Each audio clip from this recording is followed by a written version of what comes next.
Gudivada head water works లో 4.77 కోట్ల కేంద్ర ప్రభుత్వ నిధులతో అభివృద్ధి పనులకు ఎమ్మెల్యే వెనిగండ్ల రాము ఉదయం శంకుస్థాపన ప్రారంభోత్సవాలు చేశారు.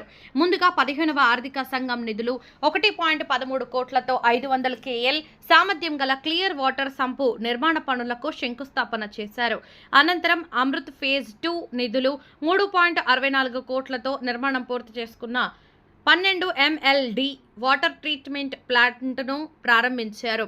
వాటర్ ట్రీట్మెంట్ ప్లాంట్లో motor control panel switch on చేసి నీటి శుద్ధి ప్రక్రియను ప్రారంభించిన ఎమ్మెల్యే ప్లాంట్లో నిర్మించిన సంపులు వాటర్ ప్యూరిఫై ల్యాబ్ను పరిశీలించారు. ఈ సందర్భంగా ఎమ్మెల్యే వెనిగండ్ల రాము మాట్లాడుతూ 20 సంవత్సరాలు అభివృద్ధి చేయలేక హైదరాబాద్ పారిపోయి గుడివాడ నియోజకవర్గం ప్రజలకు దూరంగా ఉంటున్న వ్యక్తులు మాట్లాడే మాటలను పట్టించుకునే పరిస్థితిలో తాను లేనని, అభివృద్ధి లక్ష్యంగా కూటమి ప్రభుత్వం ముందుకు వెళుతుందని స్పష్టం చేశారు. ఈ కార్యక్రమంలో వేర్ హౌస్ కార్పొరేషన్ చైర్మన్ రావి వెంకటేశ్వరరావు, జనసేన నియోజకవర్గం ఇన్ఛార్జ్ బూరగడ్డ శ్రీకాంత్, టీడీపీ పట్టణ అధ్యక్షులు Pandraju Sambaiah, Lingam Prasad, Chekuri Jaganmohan Rao, market yard chairman Chatragadda Ravi, Gorji Satyanarayana, municipal commissioner Simhadri Manohar మరియు కూటమి నాయకులు, మున్సిపల్ సిబ్బంది పాల్గొన్నారు. నమస్కారం. ఈరోజు గుడివాడలో ఒక మంచి కార్యక్రమం ఒకటి జరుగుతూ ఉంది. అమృత్ 2 కింద ఒక సంపు కడతం అయింది. ప్లస్ ఇంకొకటి దాన్ని సంపు కడతానికి శంకుస్థాపన చేశాం. అలాగే ఈ 12 MLD ప్లాంట్ 2017లో అప్రూవ్ అయింది. 2018లో పని స్టార్ట్ చేశారు. అంటే మీరు ఒకసారి చూసుకుంటే ఇప్పటికీ 8 ఏళ్ళు అయింది స్టార్ట్ చేసి. అలా రకరకాలుగా ఎలా అయితే చెడగొట్టుకుంటూ వచ్చారు మొత్తం మీద పని జరగకుండా. అంటే ప్యూర్ నిర్లక్ష్యం అనేదాన్ని నేను ఇక్కడే చెప్తున్నాను. బేసికల్ గత ప్రభుత్వంలో జరిగిన నిర్లక్ష్యం నిజంగా జనాలందరికీ తెలియాల్సిన అవసరం ఉంది. ఎందుకంటే ఆల్రెడీ జనాలు అంతా కటకటలాడుతున్నారు. వాటర్కి ఎంత ప్రాబ్లం ఉందనేది ప్రతి ఒక్కరికి తెలుసు. ఎలక్షన్ ముందంతా నేను తిరుగుతున్నాను, 10 చోట చూసుకుంటూ వచ్చా. 12 MLD ప్లాంట్ ఆల్మోస్ట్ పూర్తి అయిపోతే దానికి ఒక ఎలక్ట్రికల్ కనెక్షన్ ఇవ్వడానికి 5 ఏళ్ళు చేశారు. అంతేకాకుండా ఈ 12 MLD ప్లాంట్ వల్ల బేసిక్ ఏమవుతుందంటే మనకి గుడివాడలో ఎక్కడ మొత్తం కెపాసిటీ నీడెడ్ 25 MLD మొత్తం అంత హై ఫుల్ కెపాసిటీ మనం ఇచ్చినా కానీ 25 MLD దానికి 12 MLD వస్తేనే సరిపోతుంది. అయినా కానీ దాన్ని అందరినీ పట్టించుకోకండి. అంటే నా బాధ ఏంటంటే ఒకటే బేసిక్ జనాలు అర్థం చేసుకోవాల్సింది, ఈ ఫండ్స్ ఏమో అంత అబద్ధాల ఫ్యాక్టరీ ఏం చేద్దాం మీరు అందరూ అర్థం చేసుకోవాల్సిందండి. ఈ ఫండ్స్ ఏమో మనకి దీంట్లో 2018లో వచ్చినాయి. అంటే టీడీపీ గవర్నమెంట్ ఉండగా బేసికలీ 2017లో అప్రూవ్ అయింది, 2018లో వర్క్ స్టార్ట్ అయింది. అలాగే ఈ నెక్స్ట్ చూసుకుంటే పని పూర్తయింది. ఈరోజు పూర్తయింది గవర్నమెంట్ వచ్చిన తర్వాత. ముందు నుంచి మనం ఆల్రెడీ స్టార్టింగ్ పెట్టుకుని వచ్చేసాం. ఆల్రెడీ ఈ కనెక్షన్ కొంచెం లేట్ అయినా కానీ మనకి ఎలక్ట్రికల్ పవర్ కనెక్షన్ వేరే చోట్ల నుంచి కూడా అప్లై చేసి ఆల్రెడీ వర్కింగ్ అయితే స్టార్ట్ చేయించాం.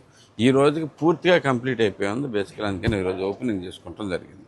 ఇలా ప్రతి దానిలోనూ నిర్లక్ష్యం దీంట్లో చేసుకుని వస్తుంది. నేను ఒకటే చెప్తున్నాను మీకు, నేను వచ్చిన తర్వాత క్రెడిట్ మీకు ఏమైనా ఉంటే నేను ఇచ్చేస్తాను. నేను అసలు దాచుకోను బేసికల్. నాకు ఓకే ఏదన్నా ఒక పని చేశారంటే 20 ఏళ్ళలో నేను చూసిన ఏకైక పని ఏంటంటే నేను మొత్తం మీద చూసింది KTR కాలేజ్ రోడ్డు వేయటం తప్పితే ఇంకొక పని నేను ఎక్కడా ఏది చూడలేదు. అంతవరకు ధైర్యం చెప్తాను. అది ఎలా వచ్చినా కానీ మొత్తం మీద వర్క్ అయితే కనుక వాళ్ళ హాయంలో జరిగింది. అది ఒకే ఒక వర్క్ బేసిక్. ఇంకా అమృత్ 1 చేశారు, పైప్ లైన్లు వేశారు. పైప్ లైన్లు వేసుకుంటూ వెళ్ళిపోతే కాదు కదా మనకి. ఒకటి ఏదైనా పని చేస్తున్నప్పుడు దాని పర్పస్ ఏంటి, పర్పస్ సాల్వ్ అవ్వకుండా పని చేస్తే సంబంధం లేదు, లాభం ఏం లేదు. ఎందుకంటే ఈ పైపులు వేస్తే డబ్బులు వచ్చేస్తే దాంట్లో కావాల్సిన కమిషన్లు వచ్చేస్తే అంతవరకు చూసుకున్నారు. కానీ పైపులు కనెక్షన్ ఇవ్వాలి, కనెక్షన్ ఇస్తేనే మంచినీళ్ళు వెళ్తే జనాలకైనా మ్యాటర్లు తీసుకుని వెళ్ళిపోయారు. నేనైతే ఇక నుంచి ఒకటే చెప్తున్నా, వీళ్ళ పనికిమాలిన వీటిలన్నిటికీ రెస్పాండ్ అవ్వాల్సిన పని లేదు. నేనైతే కనుక పూర్తిగా చెప్తున్నాను. ఏమన్నా ధైర్యం ఉంటే నిజంగా పాయింట్ పెట్టి ఈ పాయింట్ ఎవరన్నా కానీ చెప్పండి. బేసిక్గా లేని అన్ని అబద్ధాలు క్రియేట్ చేయొద్దు దయచేసి. బేసిక్గా ఒకటే చెబుతున్నా, బస్ స్టాండ్ ఫండ్స్ మేము వచ్చినాయా, మరి ఎందుకు చేయలే, ఎందుకు చేయలే ఇప్పుడు దాకా? ముందు అక్కడ కమిషన్ వస్తుంది కాబట్టి దాంట్లో చేసేసుకున్నాం, అవతల పక్క డిపో కట్టేసుకున్నాం, దాంట్లో కమిషన్ లాగేసుకున్నాం. బేసిక్గా ఇక్కడ చేస్తే వచ్చేదేం లేదని చెప్పేసి ఇది ఆపేసి కూర్చున్నారు. అంటే కనీసం ఇది ఇలా చేయొచ్చు అనేది ఎప్పుడన్నా మినిమం ఈ పని ఎలా చేయొచ్చు లేదు ఎలా చేయొచ్చు అని అధికారులను అడిగారు. నేను 20 ఏళ్ళకు ఉంటే మొత్తం అంతా తెలియాలి, బిట్టు తెలియాలి వర్క్ ఏంటనేది. కానీ ఇప్పటికీ ఒక పైప్ లైన్ ఎట్లా పోతుందో తెలియదు, ఒక రోడ్లు ఎలా ఉన్నాయో తెలియదు, ఏంటో తెలియదు. ఎందుకంటే ప్రజలకి పూర్తిగా దూరం అయిపోయి హైదరాబాద్లో కూర్చుని దీంట్లో కూర్చుని సరికాదు. పోనీ ఓడిపోయిన తర్వాత ఏమన్నా బుద్ధి వచ్చిందా అంటే అది లేదు. ఓడిపోయిన తర్వాత అసలు రావటం మానేశారు బేసిక్గా, సున్నాగా వచ్చి అప్పుడప్పుడు స్టేట్మెంట్ ఇచ్చేసి వెళ్ళిపోతే వర్కౌట్ అవ్వాలి. ప్రజల్లో ఉండి అభివృద్ధి అంటే వాళ్ళకి ఏం కావాలనేది తెలుసుకోవాలి. అది తెలుసుకున్న దాన్ని మనం ఎలా చేయాలనేది అధికారుల దగ్గర తెలుసుకోవాలి. నీకు తెలియకపోతే అది చేసేటట్లుగాను కరెక్ట్గా చేయాలని చెప్పేసి మీకు అందరికీ తెలియజేసుకుంటూ ఒకటి మాత్రం ప్రామిస్ చేస్తున్నా, ఎవరు ఏమన్నా కానీ ఈ అభివృద్ధి ఆగదు. మనకి గుడివాడ అభివృద్ధి నాకు ముఖ్యం, ఇంకొక మ్యాటర్ లేదు, వేరే డిస్కషన్ కూడా లేదు దీంట్లో. వెరీ స్ట్రైట్ ఫార్వర్డ్గా ఒకే ఒక విషయం మీద మేమంతా కూటమి నాయకులు అందరం కలిపి ఫోకస్ పెట్టుకున్నాం. ఏదో నేను ఒక్కనే చేస్తున్నాను కూడా చెప్పట్లేదు. ఇక్కడ వెరీ క్లియర్గా అందరూ ప్రతి ఒక్కరికి చేయండి. ఎక్కడ ప్రాబ్లం ఉంటే నా దగ్గర తీసుకొస్తున్నారు వాళ్ళందరూ. ఎవరైనా కానీ నాయకులు అంటే అలాగే ఉండాలి. ఒక ప్రాబ్లం ఉంటే సాల్వ్ చేయాలి, సాల్వ్ చేసేదాకా అందరం కూడా కూర్చుని పని చేసుకుంటూ వస్తున్నాం. కాబట్టి ఎంత అభివృద్ధి కనపడుతుంది, ఇది అందరికి కూడా ప్రజలందరూ గమనించాలని కోరుకుంటూ సెలవు తీసుకుంటున్నాను. Thank you. వాటర్ రిజర్వ్ దగ్గర డ్రింకింగ్ వాటర్ కోసం 12 MLD సంపోటి శంకుస్థాపన చేసుకోవడం జరిగింది. అలాగే ఇది అమృత్ 1 కింద గతంలో శాంక్షన్ అయింది. అది ఈ రోజున శంకుస్థాపన చేసి త్వరలోనే రాబోయే 6 నెలలు 7 నెలల్లో కంప్లీట్ చేస్తామని చెప్పి కాంట్రాక్ట్ చెప్పడం జరిగింది. దీని తర్వాత అమృత్ 2 స్కీమ్ కింద ఇంకా అనేక డెవలప్మెంట్ యాక్టివిటీస్ కూడా ఏవైతే పెండింగ్లో ఉన్నాయో అవన్నీ కూడా కంప్లీట్ చేస్తాం. వాళ్ళ ప్రతి ఇంటికి దగ్గర దగ్గర 55,000 కుటుంబాలకి సరిపడా ఈ రోజున మనకి ఇక్కడ వాటర్ ట్రీట్మెంట్ చేసి డ్రింకింగ్ వాటర్ అందించే కార్యక్రమం ఇది. కానీ మనకు ఉండే 35,000 40,000 ఎంతగా 35,000 to 45,000 కుటుంబాలు ఉన్నాయి, హౌస్ హోల్డ్స్ ఉన్నాయి. ఇంకా మనకి ఎంత యాక్సెస్ ఉంది, ఎవరికి ప్రతి ఇంటికి కూడా ట్యాప్ కనెక్షన్ ఇచ్చే అవకాశం ఈరోజు ఉంది. ఏదైతే ఈ రోజున మనం ప్రారంభం చేసుకున్నామో ప్రతి ఇంటికి ట్యాప్ కనెక్షన్స్ ఏదైతే గతంలో చంద్రబాబు నాయుడు గారు ప్రామిస్ చేశారో అది వాళ్ళకే ఫుల్ఫిల్ అయింది. గత 5 సంవత్సరాలు జగన్మోహన్ రెడ్డి దాన్ని తొంగలో తొక్కేసి ఆ కార్యక్రమాన్ని డిలే చేయడం వల్ల ఇవన్నీ ఇబ్బందులు వచ్చినాయి. ఈరోజు త్వరగానే ఇమీడియట్గా అధికారం రాగానే ఇవన్నీ కంప్లీట్ చేసుకుని ప్రతి ఇంటికి ట్యాప్ కనెక్షన్స్ ఆ రోజు గతంలో మనం ప్రామిస్ చేశాం. ఈరోజు ఖచ్చితంగా రేపు రాబోయే రోజుల్లో ఇంకా మనకి యాక్సెస్ ఉండే ప్రతి ఇంటికి ట్యాప్ కనెక్షన్స్ పెట్టే అవకాశాలు ఉండే, అందరూ సద్వినియోగం చేసుకోవాలని చెప్పి మనస్ఫూర్తిగా కోరుకుంటూ ఇంకా మంచి స్వచ్ఛమైన నీరు ప్రజలకు ఏదైతే మనం ప్రామిస్ చేశామో గతంలో మనం చూసాం. కొడాలి నాని ఇవన్నీ కూడా కప్పెట్టేసి ఓన్లీ ట్యాంకులు నడిపేవాడు. ఇవాళ ఒక్క ట్యాంక్ తిరగట్ల గుడివాడ పట్టణంలో. ఇవాళ ఇబ్బంది ఉంటే ఇపాటికి రోడ్డు ఎక్కాలి ప్రజలందరూ. అందరికీ సరిపడా వెళ్తున్నాయి. మంచి క్లియర్ వాటర్, డ్రింకింగ్ వాటర్ స్వచ్ఛందంగా వాళ్ళకి అందిస్తున్నాం. దాన్ని సద్వినియోగం చేసుకోవాలి మనస్ఫూర్తిగా. ఎందుకంటే గతంలో ఇవన్నీ రిపేర్ సెక్షన్ ఏది ఉండే కాదు. ఆ దుర్మార్గుడు కేవలం పబ్లిసిటీ చేసుకుంటా కోసమే చేసేవాడు. మనం కూడా ఎక్కువ ఏం చేయలే. ఓన్లీ ఎవరైతే అధికారులు ఉన్నారో వాళ్ళని కొంచెం మోటివేట్ చేసుకుని పని చేసుకుని ఈరోజు ప్రజలకు ఏదైతే అవసరం ఉందో డ్రింకింగ్ వాటర్ దాన్ని పూర్తిగా ఫుల్ఫిల్ చేస్తున్నాం. ఇవన్నీ కూడా గమనించాలి. ఎవరు మోసం చేస్తున్నారు, నిన్న మీటింగ్ పెట్టాడు. ఎవడు మోసం చేస్తున్నాడో ప్రజలు అర్థం చేసుకోవాలి. ఈ దుర్మార్గుడు కేవలం ఆ స్వార్థం కోసం గుడివాడ పట్టణాన్ని కానీ నియోజకవర్గాన్ని కానీ బలి చేశాడు. దయచేసి ఆయన మోసపోయిన మాటలు నమ్మకండి. మళ్ళీ ఖచ్చితంగా అధికారంలో వస్తాం.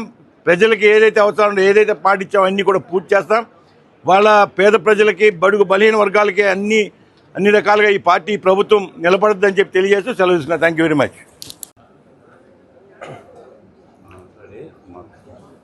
అందరికీ నమస్కారం. ఈరోజు ఈ మంచినీటి చెరువు యొక్క శుద్ధి చేసి ప్రజలందరికీ కూడా తాగునీరు ఇచ్చే విధంగా ఈరోజు అమృత్ 1 పథకంలో ఈ యొక్క తాగునీరుని సరఫరా చేసే విభాగాన్ని అన్నీ కూడా ప్రారంభించడం జరిగింది.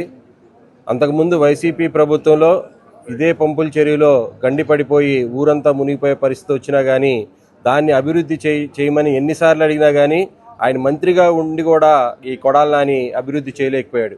ఈ రోజున సుమారుగా 55,000 ఇళ్లకు ఈ రోజున తాగునీరు ఇచ్చే విధంగా గౌరవ శాసనసభ్యులు వెనిగండ్ల రాము గారు కృషి చేస్తున్నారు.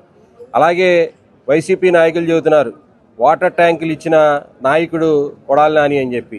అరే బాబు, మేము చెబుతున్నాం, ఈ రోజున తాగునీరుని ఇంటింటికి ఇచ్చిన నాయకులు వెనిగండ్ల రాము గారు. ఇప్పుడు కూడా ప్రజలందరికీ కూడా తాగునీరు ఇవ్వాలి కానీ వాటర్ ట్యాంకుల ద్వారా నువ్వు పబ్లిసిటీ చేసుకుని అదేదో ప్రజలకు సేవ చేసినట్టుగా భావిస్తున్నావు. అది కాదు, ప్రజలందరికీ కూడా తాగునీరు ఇంటికి వెళ్ళే విధంగా కృషి చేసిన నాయకులు.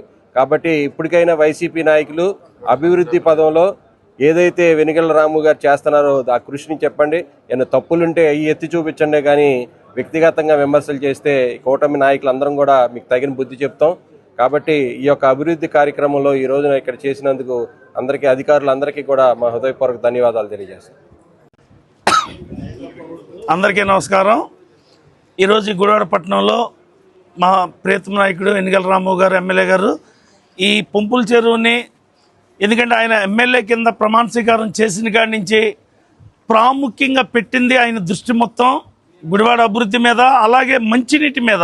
ఎందుకంటే గుడివాడలో గత 5 సంవత్సరాల నుంచి కొడాల నాని అనే వ్యక్తి మంత్రి కింద ఉన్నప్పుడు మున్సిపాలిటీ ఆయన అండర్లో పెట్టుకుని ఒక దుర్మార్గుడిని మున్సిపాలిటీ మీద కూర్చోబెట్టి అతను ఏదో చెబుతున్నాడు. నిన్న కౌరులు విజయవాడ నుంచి విజిట్కి ఇక్కడ గుడివాడ వస్తూ ఉంటాడు, గుడివాడ నుంచి విజయవాడ వెళ్ళిపోతూ ఉంటాడు. అతను గుడివాడ వచ్చినప్పుడు ఏదో సొల్లు కౌరులు చెబుతున్నాడు. అతను మున్సిపల్ ఆఫీసులో పైన కూర్చుని మున్సిపల్ ఆఫీస్ మొత్తాన్ని కూడా ఎలా అంటే అభివృద్ధి లేకోకుండా చేశాడు. ఎక్కడ కూడా చిప్పడం మట్టే లేదు. మంచినీళ్ళు అయితే ఆ రోజులో పంపుల చెరువు గండి పడిపోయి 5 సంవత్సరాల పాటు గండి పూడ్చల. ఈ ఎరిగిపాడి గ్రామస్తులందరూ వెళ్ళి ఎన్నోసార్లు అర్జీలు పెట్టినా సరే మన తట్టెడి మట్టేసి గండి పూడ్చల. అలాంటి వ్యక్తులు వాళ్ళు మాట్లాడుతున్నారు మా ఎమ్మెల్యే గారి గురించి. మీకు ఓపెన్ ఛాలెంజ్ చేసాం, గుడివాడలో దేనికైనా అభివృద్ధిలో దేనిలో సరే ప్రాముఖ్యంగా మంచినీళ్ళు తీసుకుంటే గుడివాడ పట్టణంలో నువ్వు ఉన్న అన్ని రోజులు కూడా గుడివాడ పట్టణం ప్రజలందరూ కూడా పురుగులు పట్టిన మంచినీళ్ళు తాగారు.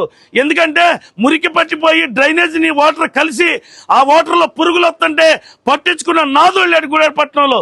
మా ఎమ్మెల్యే గారు ప్రమాణ స్వీకారం చేసిన కాడి నుంచి దృష్టి మంచినీళ్ళ మీద పెట్టి, ఎందుకంటే పవన్ కళ్యాణ్ గారి దగ్గరికి వెళ్ళి 3 కోట్లు ఫండింగ్ తీసుకొచ్చి బెడ్లు మార్పించి గుడివాడలో ఎలక్ట్రానిక్ మోటార్లు పెట్టించి అనేకమైన అభివృద్ధి. గుడివాడ మంచినీళ్లు మినరల్ వాటర్ ఎలా వస్తుందో అలాంటి మంచినీళ్ళ వల్ల ప్రతి గృహానికి ఇస్తున్నాడు మా ఎమ్మెల్యే గారు. మీకు ఛాలెంజ్ చేస్తున్న వైసీపీ నాయకుడికి ఎవరైనా సరే, నువ్వు మున్సిపల్ ఆఫీసులో కూర్చుని నేనొకటే చెబుతున్నా, రాష్ట్రంలో పనిచేసే ముఖ్యమంత్రి ఉంటే అలాగే ఎమ్మెల్యేలు కూడా పనిచేస్తారు, ఎమ్మెల్యేల కింద అధికారులు కూడా పనిచేస్తారు. ఆనాడు దొంగ ముఖ్యమంత్రి ఉన్నాడు, అలాగే గుడివాడ పట్టణంలో ఉన్నటువంటి మంత్రి దొంగ కింద పనిచేసినటువంటి నువ్వు మున్సిపల్ ఆఫీసులో కూర్చుని అధికారులు పనిచేయకోకుండా లంచాలు తీసుకుని మున్సిపాలిటీని గబ్బు పట్టించావు. నువ్వు దుర్మార్గుడివి. నువ్వేదో చెబుతున్నావు మా ఎమ్మెల్యే గురించి. నీకు నీ ఓపెన్ ఛాలెంజ్ గుడివాడ పట్టణంలో ఈ దేని గురించి అయినా సరే నీకు మంచినీళ్ళు అవ్వచ్చు, రోడ్లు అవ్వచ్చు. అదెవడో బచ్చగాడు మాట్లాడుతున్నాడు, రోడ్లు అంటే చెప్పడం మట్టేసి మీరు రోడ్లు బొక్కలు పూడ్చారని. అరే మీ కళ్ళు ఉంటే చూడండి రా, మీరు గుడివాడ పట్టణం ఉన్న రోడ్లు కానీ ఎనీ డిపార్ట్మెంట్లో మా ఎమ్మెల్యే గారి ముద్ర ఉంటుంది, మా ఎమ్మెల్యే గారి అభివృద్ధి ఉంటుంది. గుడివాడ పట్టణం 5 సంవత్సరాల్లో అభివృద్ధి చేసి మిమ్మల్ని గుడ్లోడు తీసి గుడివాడ నుంచి తరిగి కొడతాం ఓట్లతో. మళ్ళీ పోటీ చేసే విధానం కూడా లేకుండా గుడివాడ పట్టణంలో తెలుగుదేశం పార్టీ కూటమి ప్రభుత్వాన్ని విజయోత్సవంలో నడిపిస్తామని సభాముఖంగా తెలియపరుస్తున్నాను.